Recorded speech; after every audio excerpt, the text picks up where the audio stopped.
Olá, meus irmãos, tudo bem? Como vocês estão? Né? Então, estamos hoje aqui na nossa aula sobre a Igreja de Filadélfia. Vamos começar lendo a passagem bíblica, tá bom?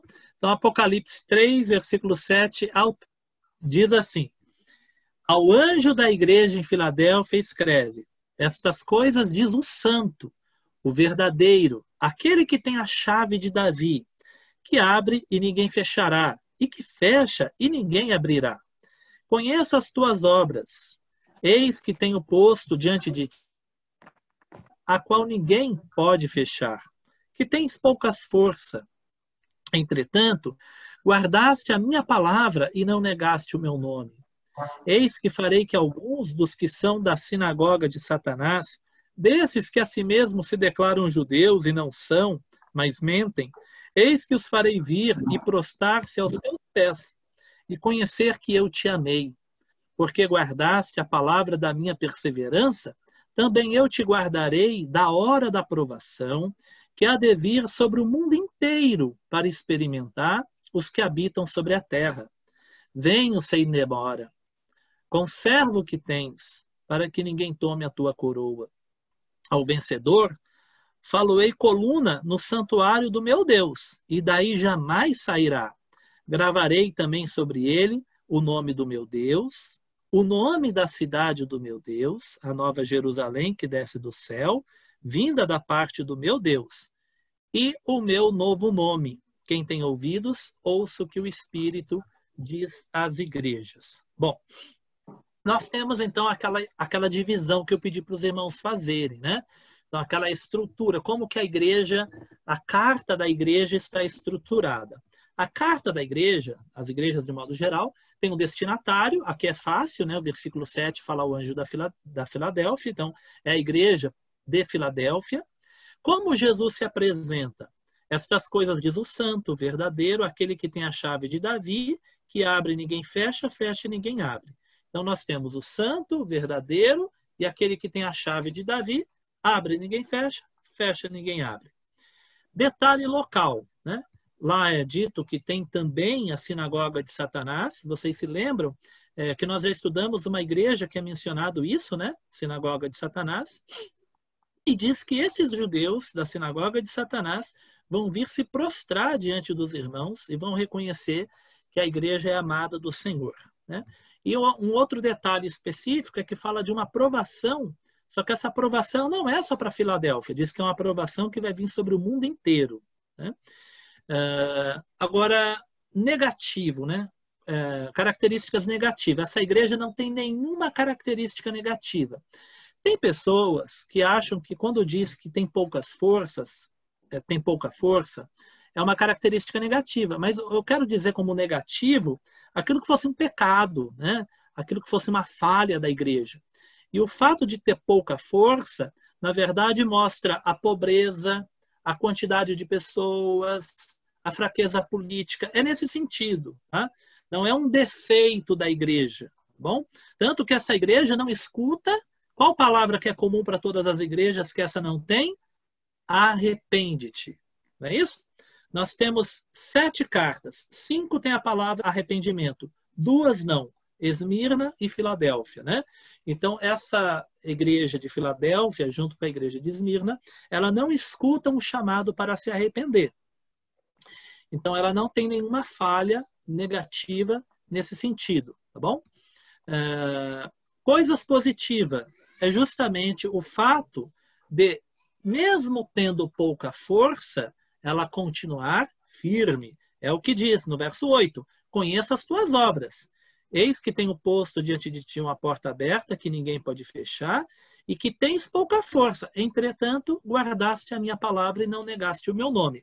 Mesmo com pouca força, ela permanece firme. Ela permanece forte, vamos dizer assim, né? O chamado, um apelo ou advertência, ela não tem chamado para arrependimento, mas ela tem uma advertência, né? Então, a advertência, mesmo aquele que não cometeu uma falha, ele pode escutar uma advertência para continuar firme, né? Qual que é a advertência? Versículo 11. Eis que venho sem demora. Guarda bem o que tens para que ninguém tome a sua coroa. Então, mesmo aquele que está indo tudo bem, né? Ele tem que ouvir uma advertência. Olha, continua, né? Presta atenção, eu estou chegando, continua assim, guarda o que você já tem. Fica atento para ninguém tomar a sua coroa. Aí nós temos a promessa. Essa promessa é muito interessante e a irmã Mary tem gostado muito das referências históricas, né? Que nós temos a referência histórica legal, tanto na abertura quanto na promessa.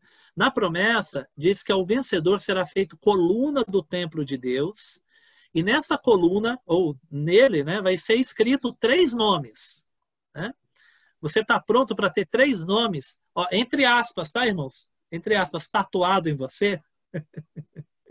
3 nomes escritos em você, vai ser escrito em você o nome do meu Deus, o nome da cidade do meu Deus e o meu novo nome. Jesus está falando que nós vamos ter gravado em nós o nome de Deus, o nome da cidade do meu Deus e o novo nome de Jesus. 3 nomes escritos em você.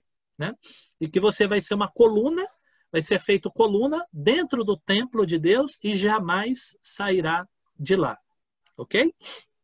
Agora vamos ao contexto histórico de Filadélfia, né? Apresentação histórica. Essa cidade, ela é chamada de cidade instável, com I, não com E, tá? Não é estável, é instável. Por que será que essa cidade é chamada de cidade instável? Né? Então eu vou apresentar para vocês 2 características históricas da cidade de Filadélfia. Olha, eu acho que ou o pastor ou o Joel entrou, né? Tá aqui, ó, o logo oficial da igreja. Né? O pastor falou que vai ver se consegue autorizar. Daqui a pouco, então, o pastor autorizando, fica mais fácil que eu compartilhe a tela. Mas essa cidade, a cidade de Filadélfia, ela tem 2 coisas extremamente interessantes. Né? Primeiro, essa é a cidade mais nova.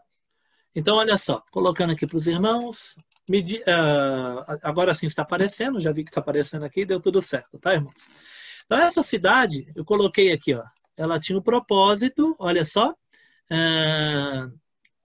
de levar a cultura e o idioma grego aos habitantes da Frígia e da Lídia, que é a região. E deu certo, tá bom? Então, essa região ela começa a receber a influência grega por conta da cidade de Filadélfia. Então, isso daí deu muito certo. Irmãos, já percebam como isso tem conexão com a apresentação que Jesus vai fazer para aquela igreja. Jesus diz o quê? Eu tenho a chave que abre, ninguém fecha, fecha, ninguém abre, e vocês têm uma porta aberta. A cidade de Filadélfia era como se fosse uma cidade que tinha a porta aberta para levar a cultura grega ao mundo bárbaro, ok? Agora, o significado da palavra Filadélfia vem de filos. Não sei se os irmãos se lembram daquelas pregações que falam do amor, quando Jesus fala para Pedro, tu me amas, né?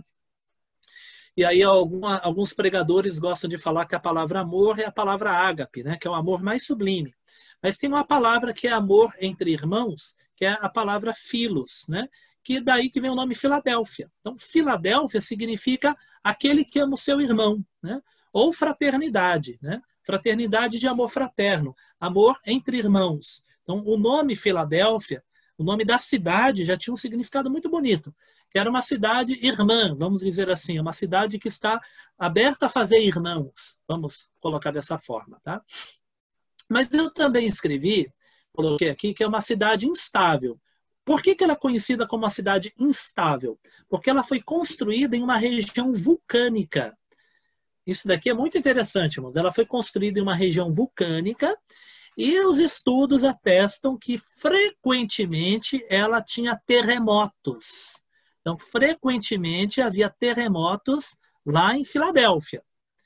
E o que acontecia? Olha aqui essa parte que eu vou colocar em verde, só para os irmãos verem onde eu estou lendo.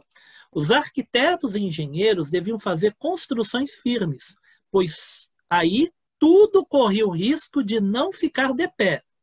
Casas, templos, colunas e a própria cidade. Já perceberam aí, irmãos, alguma conexão com o que a gente leu lá na promessa?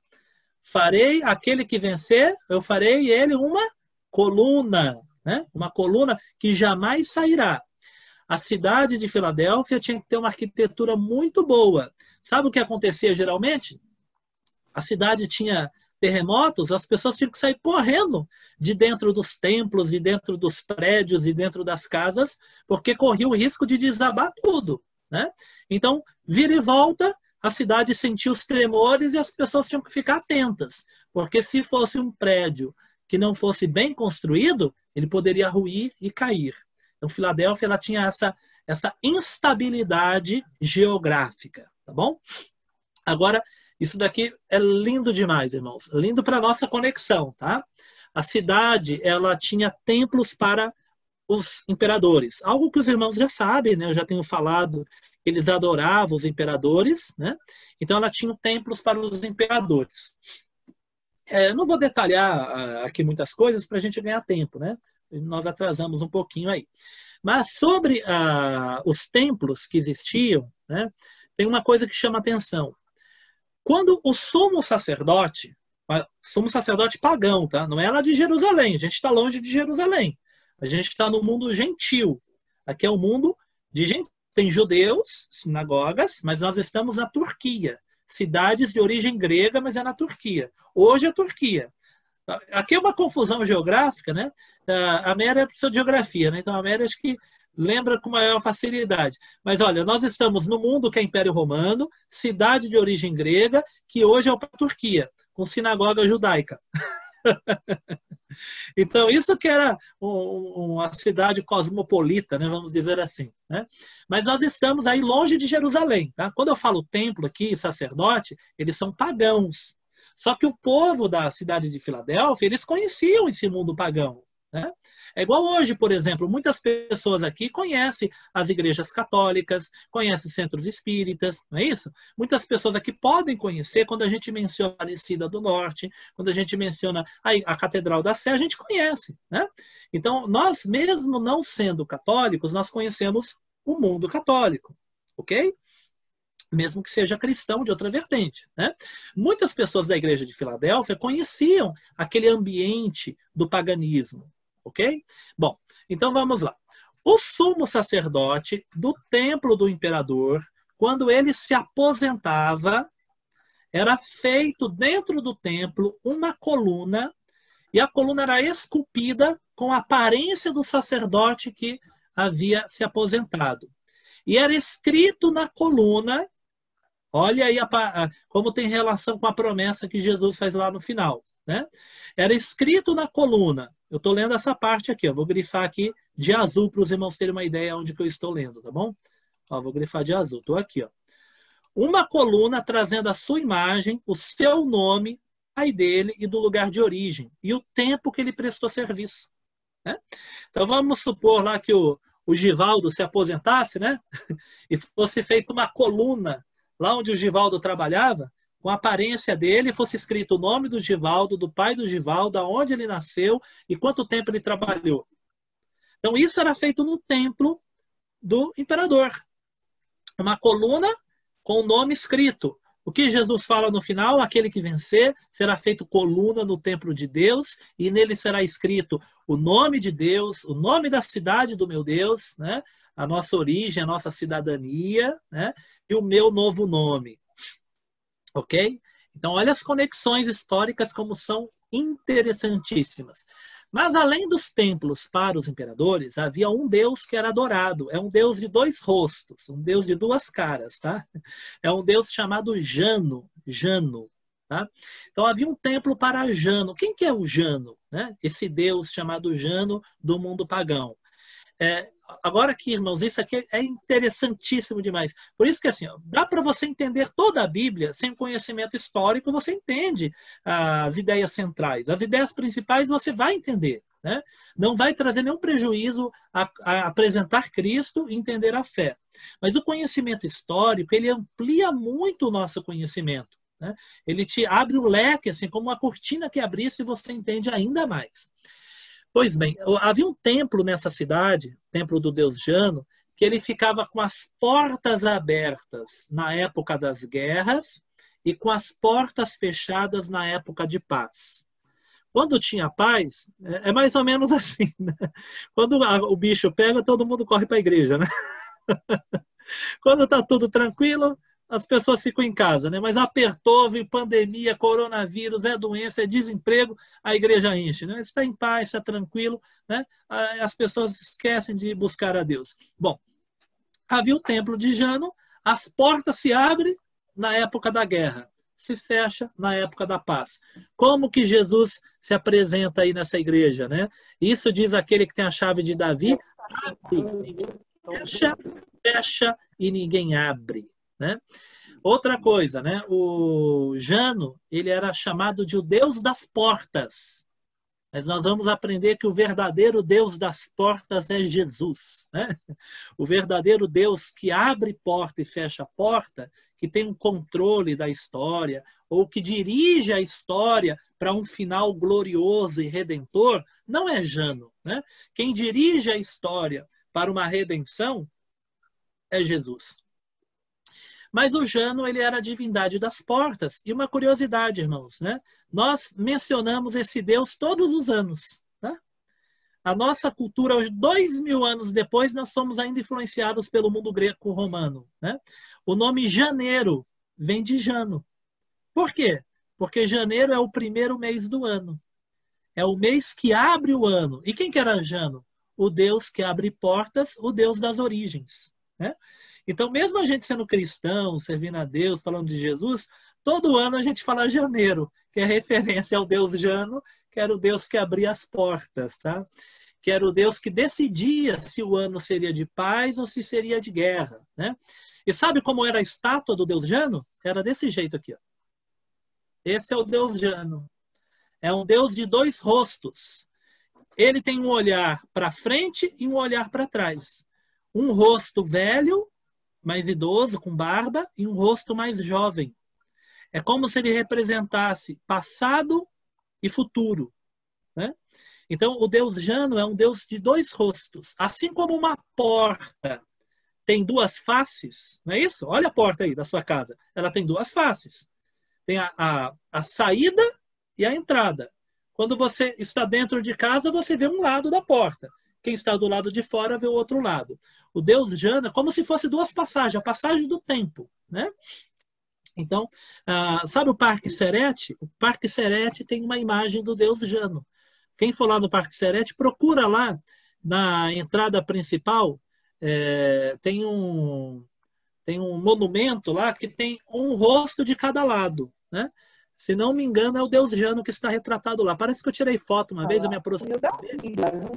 Lá que é o Deus Jano, tá? Representado, tá bom? Ninguém vai lá adorar, ninguém vai lá oferecer flores, nem nada, é só uma representação, né? Hoje essas religiões não são mais cultuadas, tá? Hoje é mais o conhecimento histórico, mas que o cristianismo muitas vezes fazia um paralelo para mostrar, olha, o verdadeiro Deus que abre porta não é o Jano, é Jesus, né?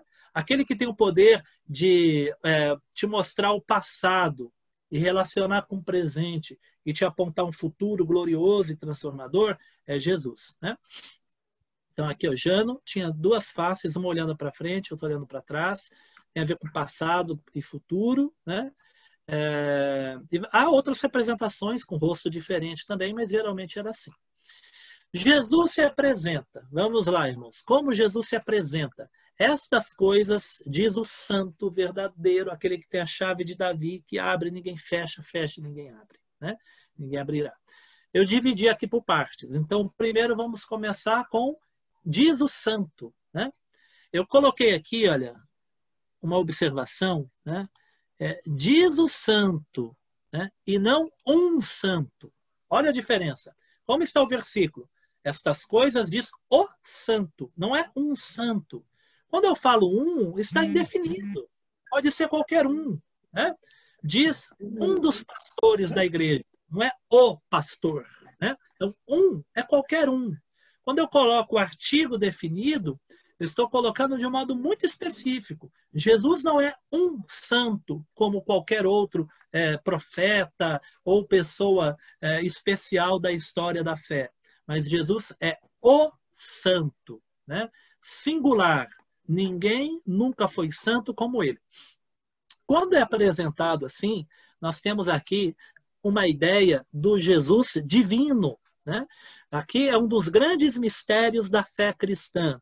Nós cremos em um Jesus que, humano, perfeitamente humano, 100% humano, sofreu aquilo que nós sofremos, sentiu aquilo que sentimos, dentro de uma humanidade não corrompida, né?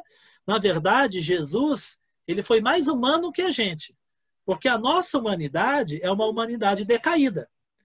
Nós só tivemos na história talvez 3 humanos, irmãos. Talvez só 3 pessoas foram humanos de verdade: Adão, Eva e Jesus. Nós somos humanos decaídos. Nós somos humanos com uma natureza contaminada. Nós não somos humanos conforme o projeto original de Deus, né?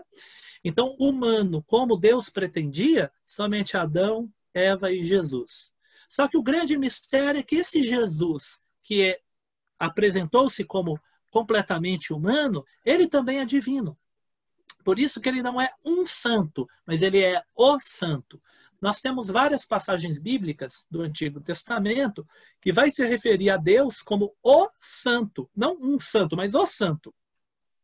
Isaías 6:3, os anjos cantam para Yahvé, né, para o Deus de Israel. Cantam: Santo, Santo, Santo é o Senhor dos exércitos, né? Então nós temos lá até mesmo um tríplice santo, que alguns vão enxergar talvez até uma referência trinitária. Mas nós temos lá 3 vezes: Santo, Santo, Santo é o Senhor dos exércitos. E várias passagens bíblicas, eu coloquei algumas aqui, irmãos. Isaías 40:25. A quem, pois, me compararei para que eu lhe seja igual? Diz o santo. Depois, Isaías 43:15. Eu, Senhor, o vosso santo, o Criador de Israel, o vosso rei, né? Então, em todo o Antigo Testamento, o santo é Deus. Já no Novo Testamento, nós vamos ter essas referências a Jesus, né? Nós vamos ter tanto demônios, Marcos 1:24 diz que os demônios gritavam, né? Vieste a nos atormentar, o santo de Deus. Jesus é chamado pelos demônios o santo de Deus. Nós temos em João capítulo 6:69, quando Pedro chama Jesus de o santo de Deus. Então, discípulos e até os demônios chamaram Jesus de o santo. Nós temos em Atos dos Apóstolos, nós temos várias passagens, só que aqui no Apocalipse nós vamos tendo cada vez mais desvelado a ideia de que Jesus não é um santo, uma pessoa apenas consagrada. Jesus é o santo, ele é o próprio Deus. Então, essa forma de apresentar é uma forma para mostrar Jesus como divino. E o povo de Deus é chamado para ser santo. Desde o Antigo Testamento, sede santo, porque eu, vosso Deus, sou santo. E o livro do Apocalipse vai chamar os seguidores de Jesus, tanto os judeus como cristãos, no desenvolvimento do Apocalipse, de os santos do Altíssimo, o povo santo, né? O povo santo porque ele segue o santo, seu verdadeiro santo. A palavra santo significa separado, né? Então Deus é separado de todo mal, nele, em Deus não há mal algum, né? Não há pecado, não há trevas, não há maldade, mas ele é o santo, e nós somos chamados para isso também. Ele também é chamado de o verdadeiro. Existem 2 palavras para verdadeiro. Uma das palavras significa, quando nós olhamos uma afirmação, né? Se a afirmação é verdadeira ou falsa. Lembra daquele da escola, né? Coloque V para verdadeiro e F para falso, né? Então, a palavra aletes, uma palavra grega, que tem esse sentido, quando você identifica o sentido de uma afirmação, se é falso ou verdadeiro. Mas tem uma outra palavra que é aletinos, e ela significa aquilo que é autêntico, aquilo que é oposto a uma cópia, aquilo que é oposto ao que é só semelhante, né? Então, a palavra que é usada para Jesus é essa palavra. Eu coloquei aqui, irmãos, olha essa daqui, ó, aletinos. Deixa eu destacar em azul, aqui, ó, aletinos, tá? Essa palavra significa aquilo que é real, aquilo que é autêntico, é oposto ao que é só uma cópia. Jesus não é genérico, né? Jesus, ele é autêntico. Ele é o verdadeiro. É nesse sentido. Então, não é só no sentido de Jesus falar verdades. Jesus é a verdade. O verdadeiro. Tá? E aqui nós temos uma coisa muito interessante, né? Porque Jesus não é aquele que apresenta, não é apenas aquele que apresenta uma mensagem verdadeira. Jesus, ele é a verdade. A palavra verdade, não vai dar tempo eu discorrer aqui sobre isso, mas isso mereceria até um estudo maior sobre verdade no Círculo de João. Quando eu digo Círculo de João, eu quero dizer os livros atribuídos a João. Evangelho de João, 1ª, 2ª e 3ª Epístola de João e o Apocalipse. Né? A palavra verdade, ela é muito importante nesses livros. E no Evangelho de João ela aparece um monte de vezes. Isso daqui que eu vou mostrar para os irmãos, eu anotei só em leituras. Só em leituras. Olha quantas vezes a verdade aparece em João. Só alguns exemplos. Jesus disse, conhecereis a verdade e a verdade vos libertará. Então Jesus ensina que a verdade é libertadora. Mas no Evangelho de João, o próprio Jesus é a verdade. Nós costumamos lembrar apenas de João 14,6. Eu sou o caminho e a verdade e a vida. Né? Então, Jesus é chamado aqui no Apocalipse, isso diz aquele que é o verdadeiro. Lá no Evangelho de João, Jesus já havia dito, eu sou o caminho, a verdade e a vida. Então, Jesus é a própria verdade. Né? Nós conhecemos pessoas que ensinam a verdade, mas dificilmente alguém vai dizer eu sou a verdade. Jesus, ele disse eu sou a verdade e aqui no Apocalipse ele é revelado como o verdadeiro. Mas nós temos mais do que isso. No próprio João, capítulo 1, versículo 14, diz que o verbo se fez carne e habitou entre nós, cheio de graça e de verdade. Em João 6,32, Jesus diz assim, em João, Jesus gosta de falar essa expressão, em verdade vos digo. Várias vezes, várias vezes. Olha como a palavra verdade é importante em João. Em verdade vos digo, não foi Moisés quem vos deu o pão do céu. O verdadeiro, olha a palavra o verdadeiro pão do céu é meu Pai quem vos dá. Porque o pão de Deus é o que desce do céu e dá vida ao mundo. Né? Em João, o Espírito Santo é chamado 3 vezes de Espírito da Verdade. O Espírito da Verdade que o mundo não pode receber porque não vê, não conhece. O meu Pai vos dará o Espírito da Verdade. O Espírito da Verdade vai dar testemunho de mim. O Espírito da Verdade vos guiará a toda a verdade. Olha que coisa interessante aqui, que é João 16,13. Quando vier o Espírito da Verdade, ele vos guiará a toda a verdade. Olha quanta palavra verdade. Na oração de Jesus, Jesus disse, santifica-os na verdade. Então a verdade nos santifica. O santo, o verdadeiro. Olha o que nós encontramos na oração de Jesus. Santifica na verdade. O que é a verdade? A tua palavra é a verdade. João 17,17. E um dos textos mais enigmáticos, Pilatos faz uma pergunta que Jesus não responde. Vocês já notaram isso? Pilatos fez uma pergunta para Jesus e Jesus não respondeu?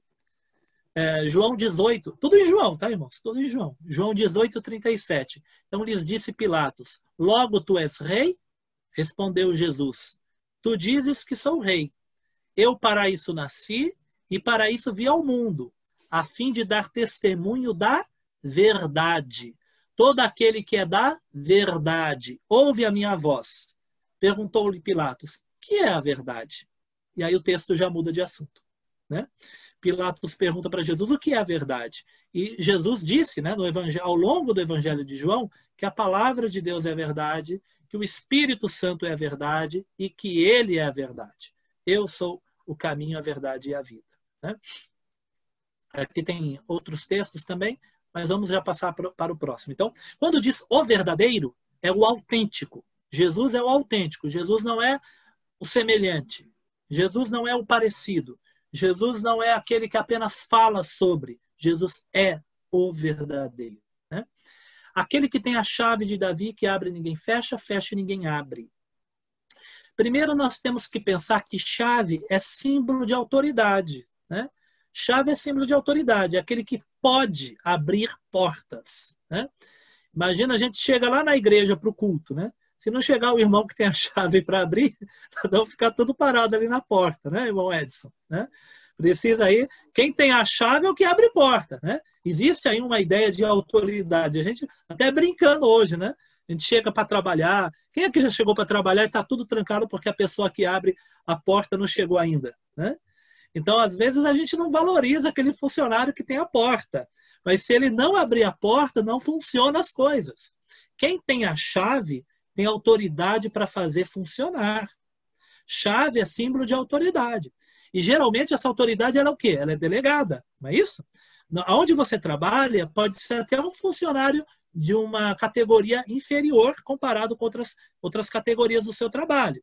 Mas ele tem a chave que não é dele, o dono do prédio ou o dono da fábrica, seja lá o que for. Ele confiou a chave do prédio, do patrimônio, para um funcionário. Isso. E deu autoridade para ele para abrir as portas e começar o funcionamento lá do dia do expediente. Não é isso?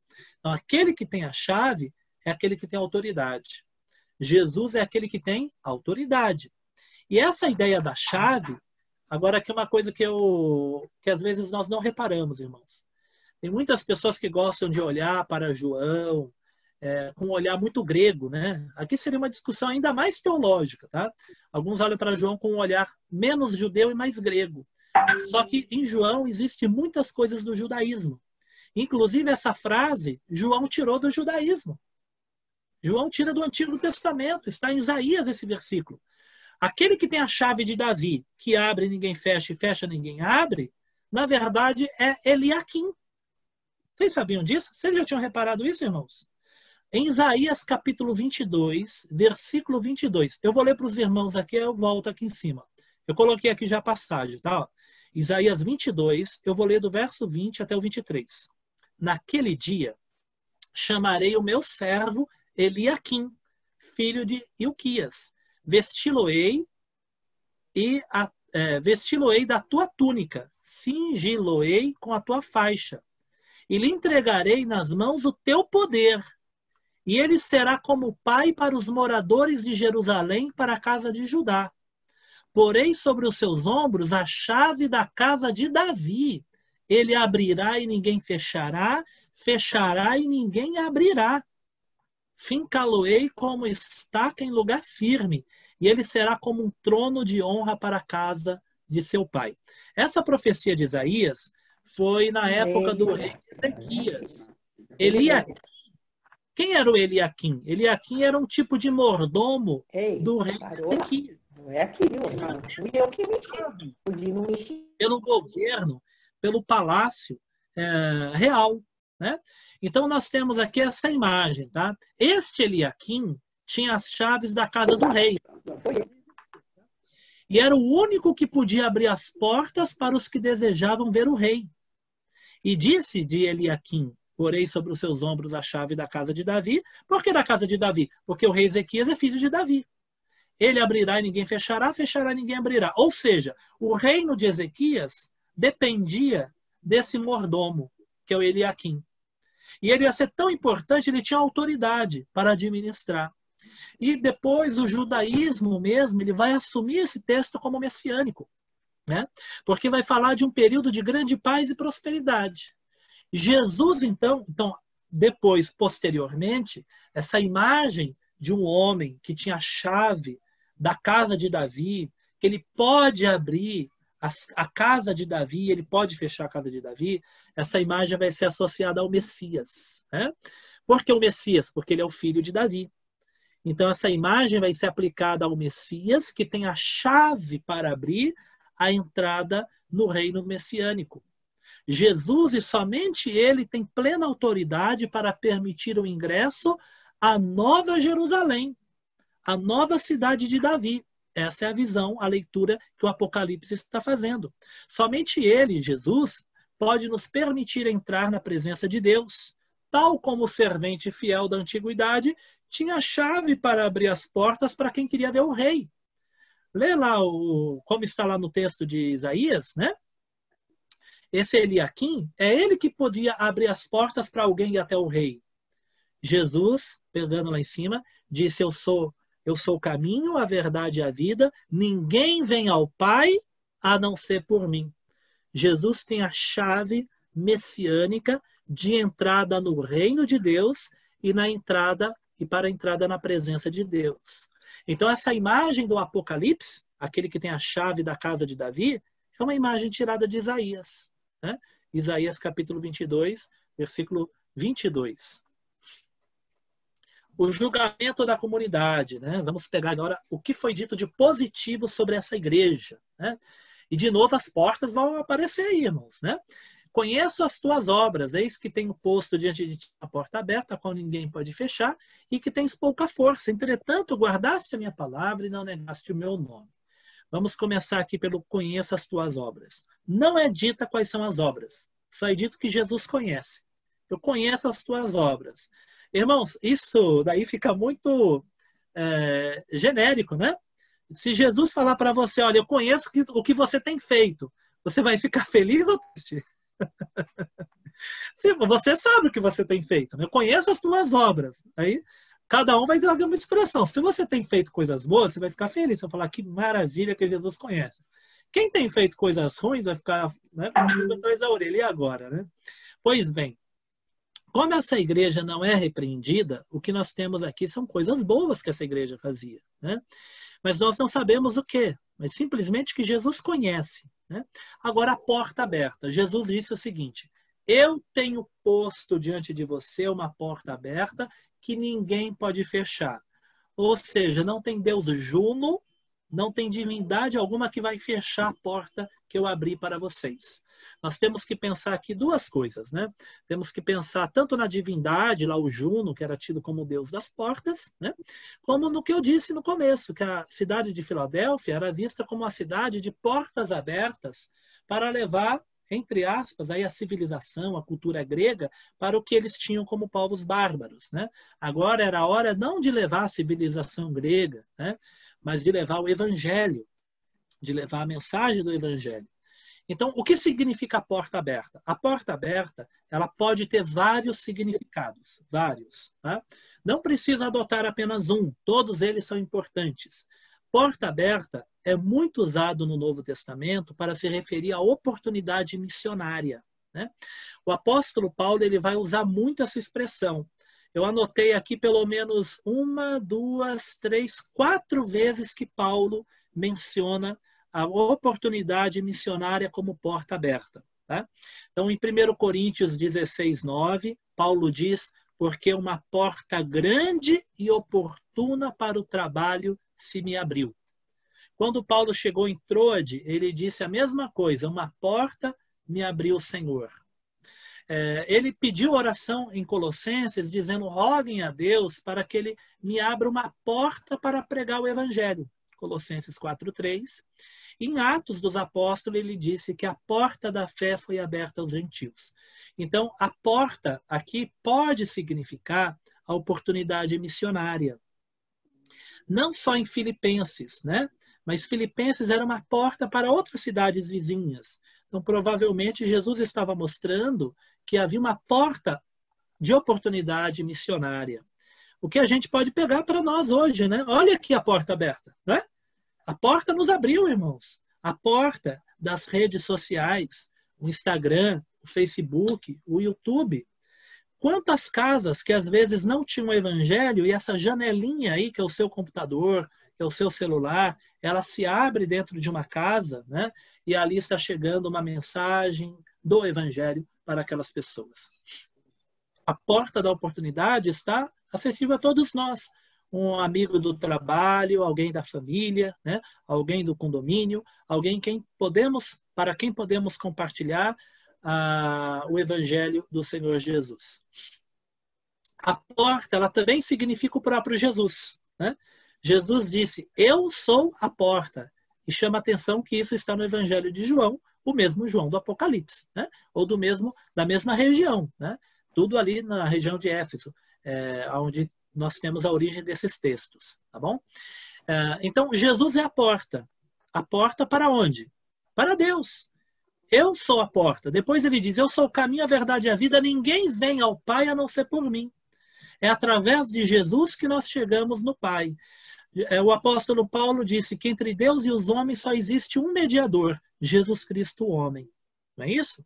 Então, Jesus é a porta da eternidade, da salvação. Jesus é a porta da comunidade messiânica. O que significa isso, né? Quem é que vai ser salvo? Quem é que vai participar do novo reino? Né? Quem vai participar do reino de Deus, predito lá em Isaías, comunidade do Messias, comunidade messiânica. Né? E, a presença de Jesus, integrando aqueles que não são judeus ao corpo de Cristo. O que é Cristo? É Messias. Nós somos corpo do Messias. Então a igreja é chamada de corpo de Cristo. Cristo é Messias. Então o Senhor Jesus também é a porta messiânica. Nós fazemos parte da comunidade do Messias. Nós temos a porta aberta do reino escatológico. Por quê? Nós somos seguidores do Messias, a igreja é a comunidade do Messias, o Messias Jesus, mas nós ainda não vivemos o reino do Messias. Esse reino com pandemia não é o reino do Messias. Esse mundo de violência que nós estamos ouvindo aí contra as crianças, contra tanta coisa ruim, não é o reino do Messias. Nós vivemos em um mundo que jaz do maligno. O príncipe deste mundo, o Deus deste século, é Satanás. Mas o Apocalipse aponta que novos céus e nova terra chegarão. Né? E nós vamos fazer parte deste reino escatológico porque a porta nos está aberta. Tem pouca força, mas guardaste a minha palavra e não negaste o meu nome. A ideia da pouca força aqui não é a ideia, como eu disse, negativa. A ideia é que mesmo sendo frágil, mesmo sendo pobre, mesmo sendo poucos o número de cristãos, eles permaneceram firmes na fé. Tá? Então a ênfase não está na fraqueza. A ênfase está que mesmo a força sendo pequena, ela conseguia resistir aos grandes ataques. Essa igreja, aparentemente, sofria também perseguição de judeus e, muito possivelmente, perseguição dos romanos. Mas ela permanecia firme na fé porque ela não negou o nome. Ou seja, ela deve ter passado por ocasião de ser levado a negar o nome de Jesus, mas ela não negou o nome de Jesus, mesmo em meio às adversidades. Então, nós temos aqui esses dois elogios, né? Um elogio no sentido negativo e um elogio no sentido positivo. Vocês viram? Aqui tem dois elogios. Um, você fez isso, e outro, você não fez isso. Então, o elogio ele pode ser negativo e positivo. Estão entendendo? O que é um elogio negativo? Né? É assim, ó, você não negou o meu nome. É uma negativa. Né? Você não negou o meu nome, você não pecou, você não falhou, você não errou, você não se desviou, você não voltou atrás. Nós temos um elogio com um teor negativo. Você não fez aquilo que é errado. E temos um elogio no sentido positivo. Guardaste a minha palavra. Então, guardou a palavra é positivo, você praticou. No sentido negativo, e você não negou o meu nome. Ok? Então, nós temos que pensar em comissão e omissão. Né? Nós temos que pensar nessas duas coisas. A gente peca fazendo e não fazendo, e a gente honra a Deus fazendo e não fazendo também. Então, nós temos o pecado por omissão e comissão. Por exemplo, alguém comete um assassinato, alguém diz uma mentira. Então, isso é por comissão. Por omissão, né? Jesus disse, por exemplo, eu tive fome, não me desse de comer, eu tive sede, não me desse de beber, não foste me visitar. Então, ali tem um monte de negativa. Então, nós podemos errar tanto fazendo quanto cruzando os braços e não fazendo. E nós podemos acertar, às vezes, não fazendo e também fazendo. Então, no caso, não negaste o meu nome e o lado positivo, guardaste a minha palavra. Né? Então, diante do mal, aquela igreja permanecia fiel. Detalhes de uma situação local. Então, agora aqui, irmãos, eu vou usar 9 minutos para ir até as 6h20. Né? Nós tivemos mais atrasos hoje, então eu vou ler menos e comentar mais, tá bom? Então, o que vem significar sinagoga de Satanás, eu já falei para os irmãos, né? Nós temos aquela crítica contra os judeus falsos. O que é judeu falso? Né? Apesar de ser um teor que parece carregado de antissemitismo, parece, né? Carregado de uma crítica muito dura, mas nós temos mais uma vez que lembrar que o Apocalipse ele bebe de fontes judaicas.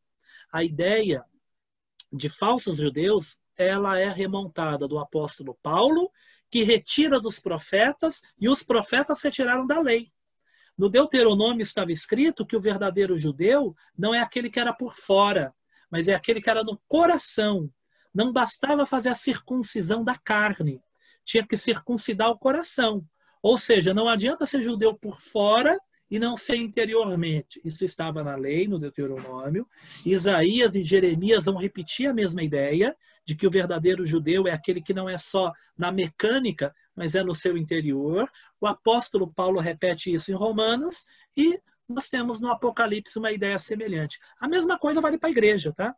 O verdadeiro cristão não é aquele que carrega a Bíblia embaixo do braço e vai para a igreja todo domingo, né? O verdadeiro cristão é aquele que segue a Cristo.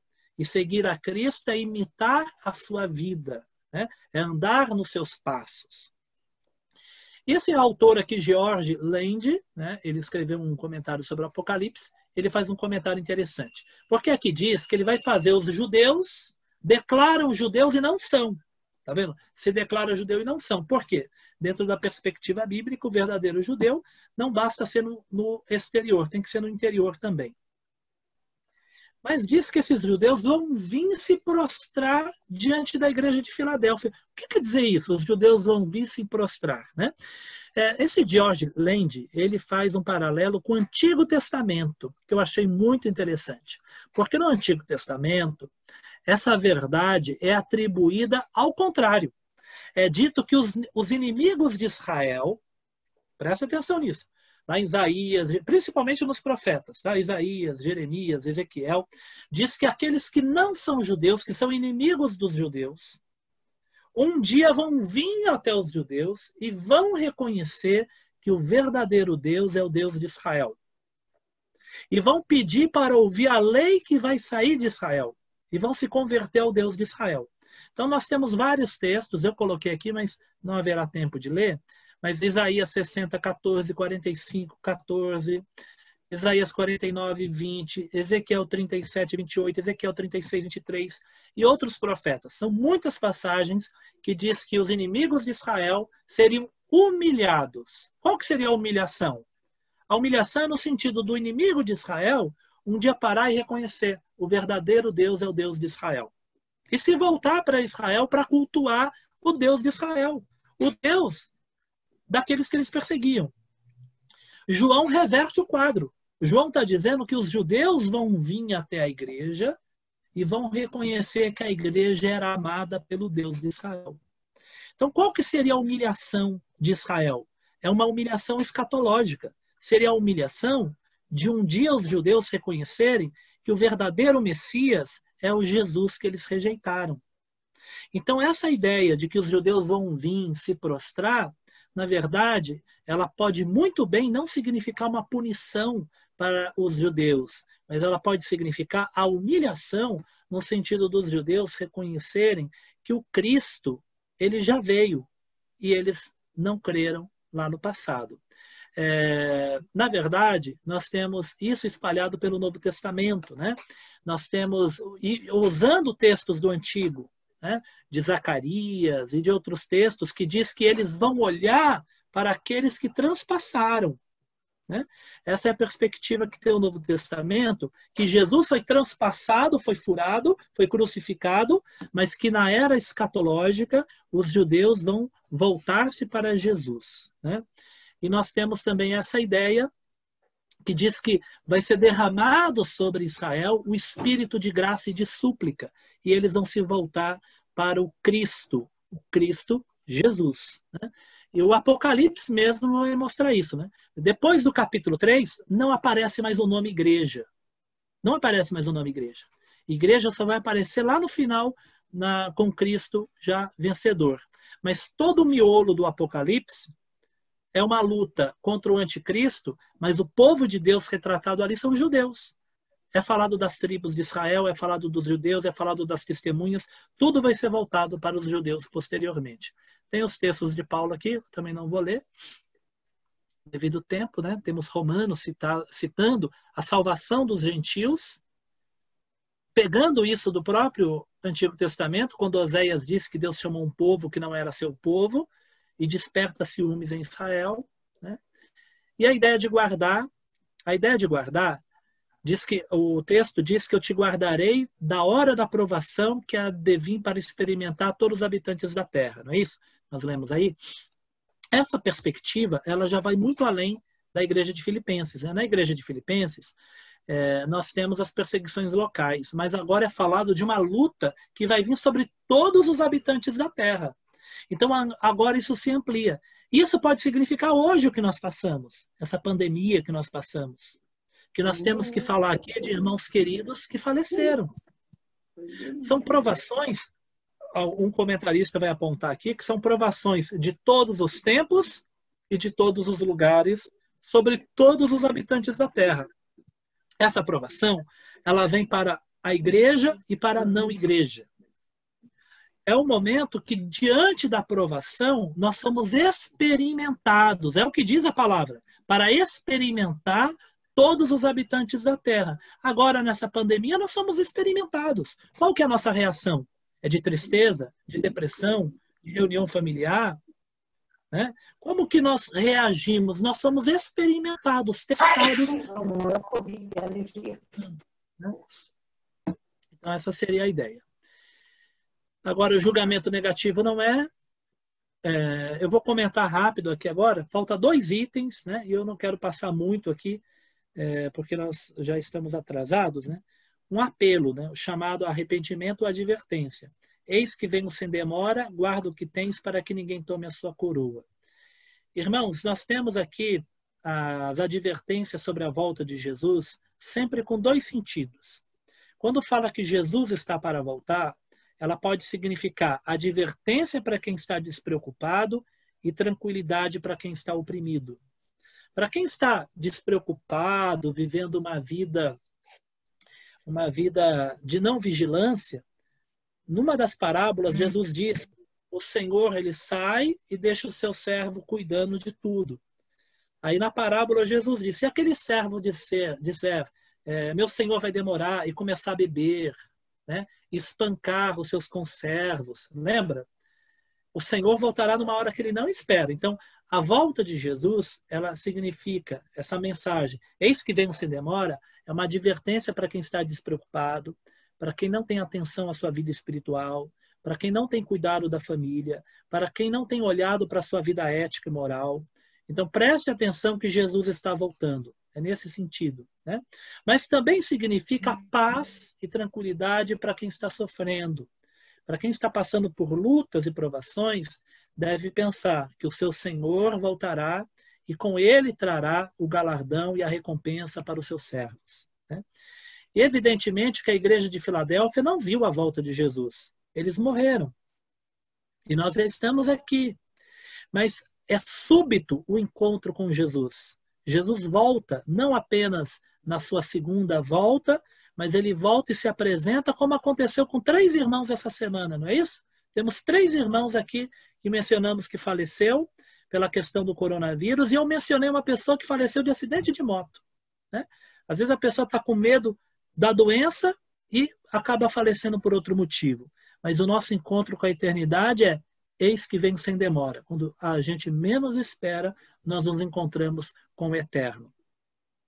E é preciso guardar o que você tem recebido, para que ninguém tome a sua coroa. Se ninguém tome a sua coroa, irmãos, o que significa isso, irmãos? Depende, né, irmãos? Se você é calvinista, você vai dizer que significa galardão. Se você é arminiano, você vai dizer que é a salvação. Mas nós temos aqueles que acreditam que ninguém perde a salvação depois que é salvo, né?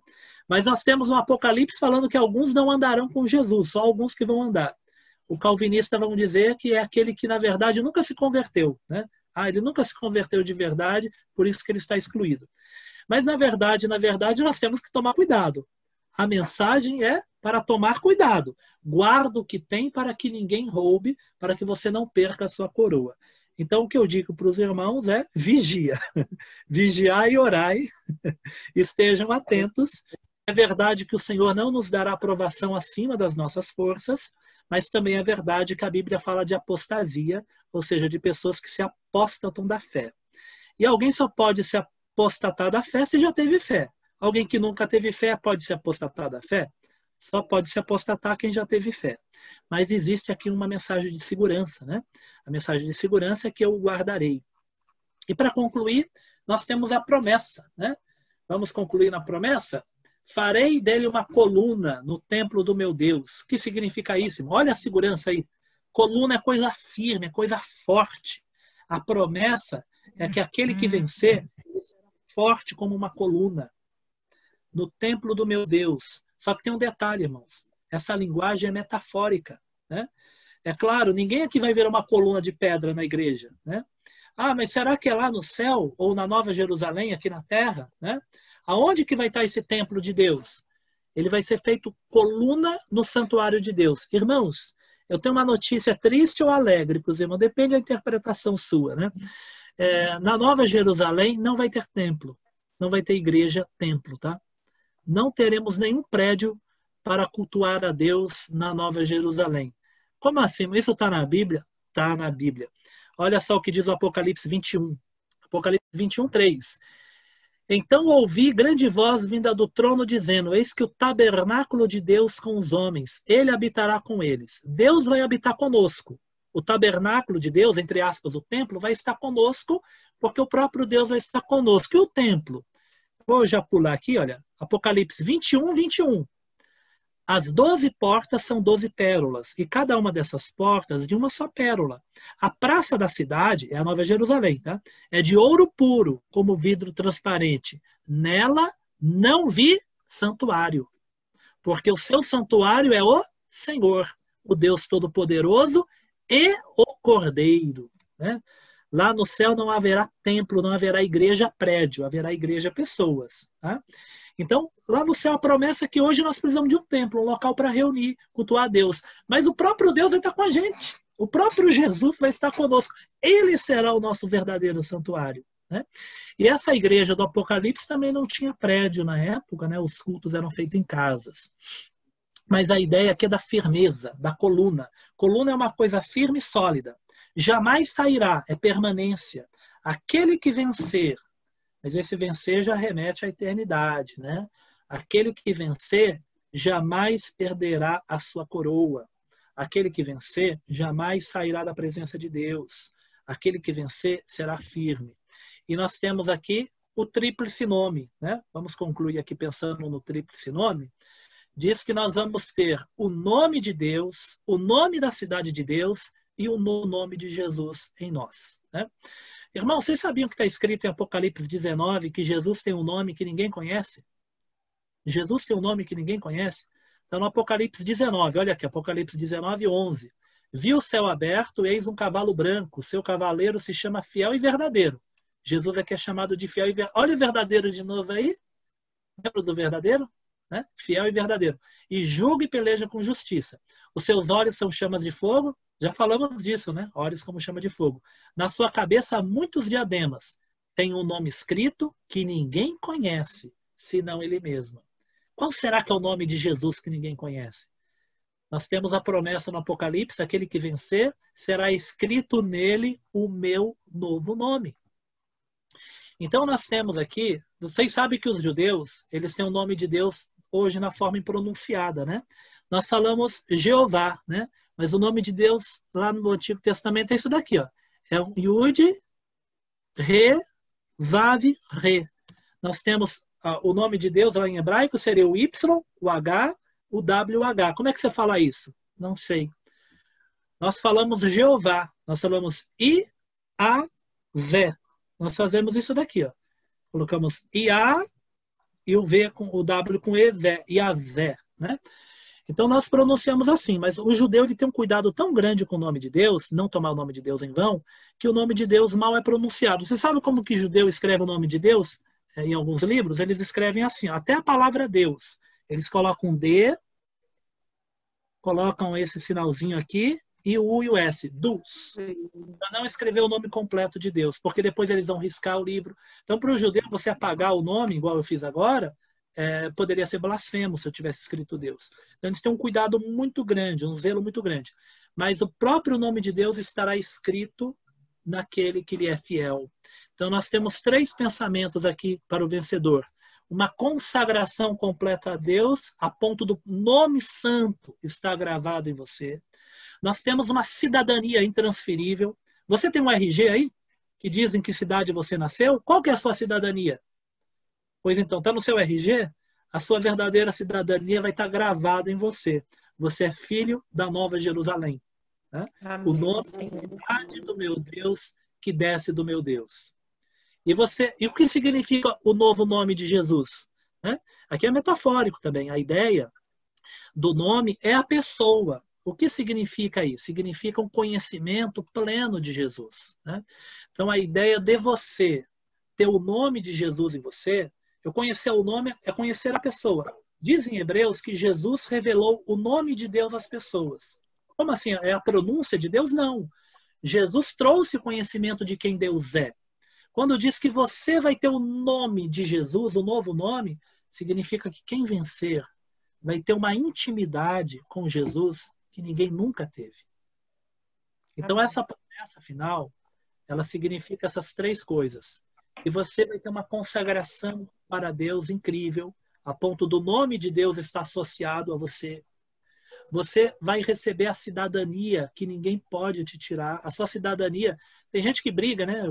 Porque fala mal da sua cidade. Ah, não fala mal da minha cidade. Eu sou, né? Ou do seu estado, né? Eu sou baiano, eu sou pernambucano, né? E tem gente que arruma briga com isso. Eu sou assim mesmo, eu sou gaúcho, meu sangue é quente, né?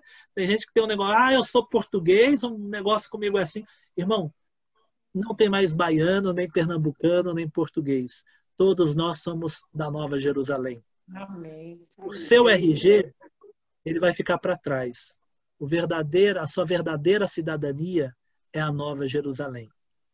E o novo nome de Jesus significa que nós vamos ter uma relação tão íntima com ele que nós vamos ter um conhecimento muito mais pleno do que nós temos aqui hoje só falando. Porque aquele que é a verdade, nós vamos andar com ele. Né?